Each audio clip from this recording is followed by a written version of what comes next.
सभी बच्चों को नमस्कार। तो बच्चों आज अपने एक नया चैप्टर लेके आए हैं। उस चैप्टर का नाम है बायोमोलिक्यूल। ये चैप्टर आपकी 11th बायोलॉजी की बुक में है। ठीक है, जिस चैप्टर का नाम क्या है, बायोमोलिक्यूल है। तो बच्चों आज अपने इस चैप्टर को पढ़ने वाले हैं। इस चैप्टर को अपने 2 लेवल पर पढ़ेंगे, जिसमें एक तो अपना टारगेट रहेगा नीट कि भैया नीट क्लियर होनी चाहिए, और दूसरा रहेगा अपना टारगेट कि स्कूल का जो पैटर्न है उसको भी फोकस करेंगे कि एक साथ दोनों चीज़ें हो जानी चाहिए, क्योंकि अपने को लास्ट में 11th में स्कूल के एग्ज़ाम भी देने हैं और क्या करना है, साथ में नीट भी देना है। तो नीट की भी तैयारी कर रहे हैं ना साथ साथ, तो दोनों चीज़ों की तैयारी करनी है अपने को। ठीक है, तो बच्चों ज़्यादा टाइम वेस्ट ना करते हुए आज का अपना चैप्टर बायोमोलिक्यूल स्टार्ट करते हैं।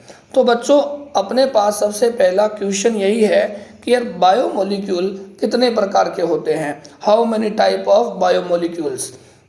तो मैंने कहा कि बायोमोलिक्यूल्स 2 प्रकार के होते हैं। बायो का मतलब होता है लिविंग। बायो का मतलब क्या होता है बच्चों, लिविंग होता है। एक तो मैंने कहा बायो माइक्रोमोलिक्यूल।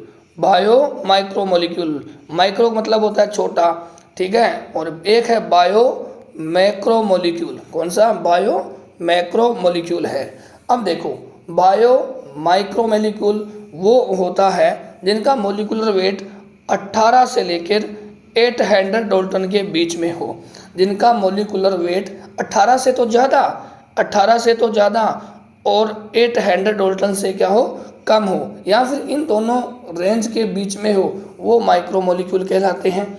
और इनकी जो यूनिट है वो मोनोमेरिक होती है। मोनोमेरिक यानी कि अपने आप में एक ही मोलिक्यूल होगा और सिंगल ही रहेगा। इनकी यूनिट क्या हो गई, मोनोमेरिक हो गई। बायो मैक्रोमोलिक्यूल वो होते हैं जिनका मोलिकुलर वेट 10,000 डाल्टन से ज़्यादा हो। जिनका मोलिकुलर वेट 10,000 डाल्टन से ज़्यादा हो वो बायो मैक्रोमोलिक्यूल कहलाते हैं। और इनकी यूनिट क्या होगी, वैसे पॉलीमेरिक होगी। क्या होगी, पॉलीमेरिक, यानी कि ये ग्रुप में मिलेंगे। जैसे ये ऐसे मॉलिक्यूल जुड़ गया, ये जुड़ गया, ये जुड़ गया, ऐसे मिलेंगे, सिंगल फॉर्म में नहीं मिलेंगे। जैसे ये मिला अपने आप में अकेला है, तो ये क्या हो गया, माइक्रो मैक्रो मॉलिक्यूल हो गया। ठीक है, माइक्रो मॉलिक्यूल हो गया, क्या हो गया, माइक्रो मॉलिक्यूल हो गया। अब देखें बच्चों इसके एग्जाम्पल के बारे में।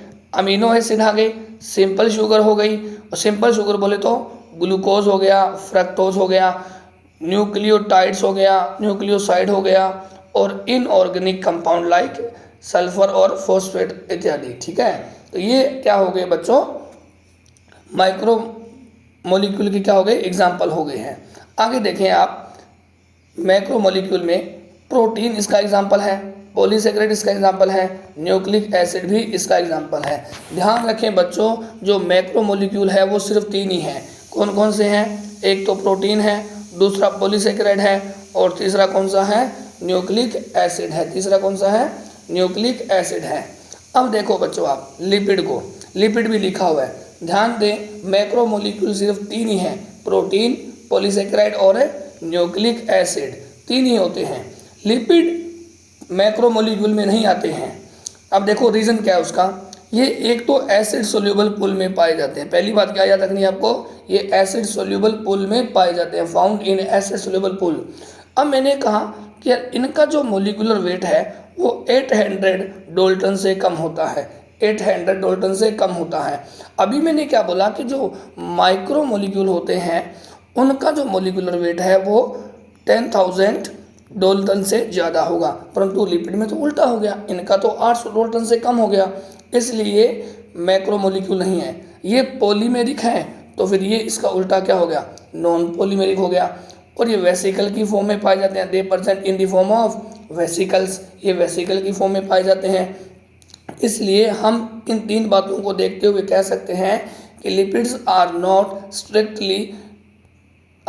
स्ट्रिक्टली मैक्रोमोलिक्यूल, यानी कि पूर्णतः मैक्रोमोलिक्यूल नहीं है। ऐसे कह सकते हैं कि ये तो इन दोनों के बीच की कनेक्टिंग लिंक है, माइक्रोमोलिक्यूल और मैक्रोमोलिक्यूल के बीच की कनेक्टिंग लिंक बोल सकते हैं। तो लिपिड के बारे में क्या ध्यान रखोगे बच्चों, इनका जो मोलिकुलर वेट है वो 800 डाल्टन से कम है, नॉन पॉलीमेरिक है, और वेसिकल की फॉर्म में पाए जाते हैं, नॉट स्ट्रिक्टली मैक्रोमोलिक्यूल। ठीक है बच्चों, याद रहेगा।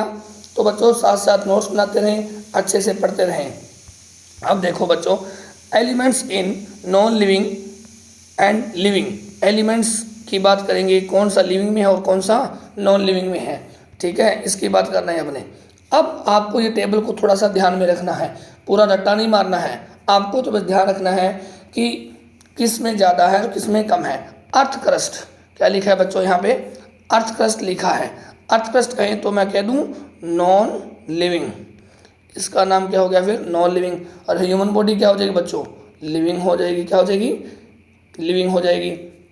तो अब देखें, अपने बात कर रहे हैं कि अर्थ क्रस्ट नॉन लिविंग और लिविंग में ज़्यादा और कम कौन है। अब देखो आप, मैंने कहा कि ये ऑक्सीजन है, ऑक्सीजन देखो नॉन लिविंग में सबसे ज़्यादा है, ये देखो 46.6 है, ठीक है, याद रखना है। और इसमें नाइट्रोजन क्या है, सबसे कम है, वेरी लिटिल, यानी कि नॉन लिविंग में ऑक्सीजन सबसे ज़्यादा और नाइट्रोजन सबसे कम है। अब इधर वैल्यू देखो आप, इधर भी ह्यूमन बॉडी में सबसे ज़्यादा कौन है, ऑक्सीजन है, 65% के आसपास है, ठीक है। और सिलिकॉन कितना है, सिलिकॉन कितना है, 0 के आसपास मान के चलिएगा, ठीक है। यहाँ लिखा हुआ है नेग्लिजिबल, नेग्लिजिबल का मतलब होता है कि 0 ही है, ठीक है। तो ये देखो, ये नॉन लिविंग का डाटा है और ये लिविंग का डाटा है। तो आप ध्यान से देखें कि जो इसमें सबसे ज़्यादा नॉन लिविंग सबसे ज़्यादा कौन है बच्चों, ऑक्सीजन है, और मिनिमम कौन है, नाइट्रोजन है। और ह्यूमन बॉडी बोले तो लिविंग में सबसे ज़्यादा ऑक्सीजन है और मिनिमम में क्या हो जाएगा, ये सिलिकॉन हो जाएगा, ठीक है, ये क्या हो जाएगा, सिलिकॉन हो जाएगा। तो बच्चों अच्छे से देखें और नोट्स बनाएं। ये देखो, ये आराम से देखकर आप अपने नोट्स पूर्ण कर सकते हो, ठीक है बच्चों। तो आगे चलते हैं अपने।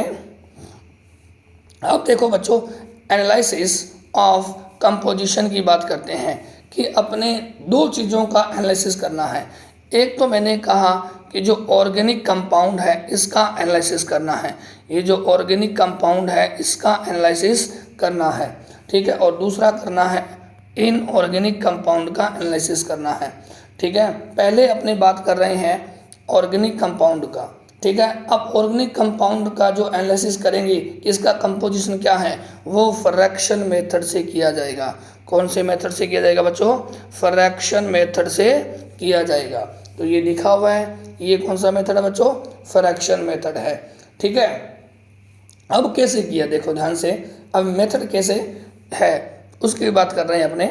मैंने कहा एक तो अपनों ने मोटर लिया है, उसके अंदर यहाँ पर ऐसे मान लो अपने जो मिक्सचर नहीं होता क्या घर पे, वो है, उसके अंदर अपनों ने कुछ डाल दिया है, एनिमल सेल डाल दिया है या फिर अपनों ने प्लांट सेल को इसके अंदर डाल दिया है, ठीक है।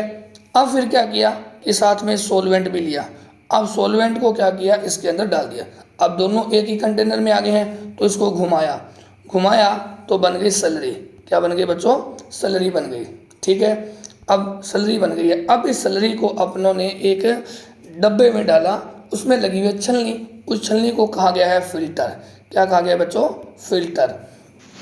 उसे क्या कहा गया बच्चों, फिल्टर कहा गया है, ठीक है। उसको क्या बोला गया है, फिल्टर बोला गया। अब देखो ध्यान से, जैसे वो नहीं होती अपने को चीज़ छानते हैं, पानी छानने वाली छलनी होती है, वो है कि जो बड़ी चीज़ें होगी वो ऊपर रह जाएगी, जो छोटी चीज़ें होगी वो नीचे चली जाएगी, है ना।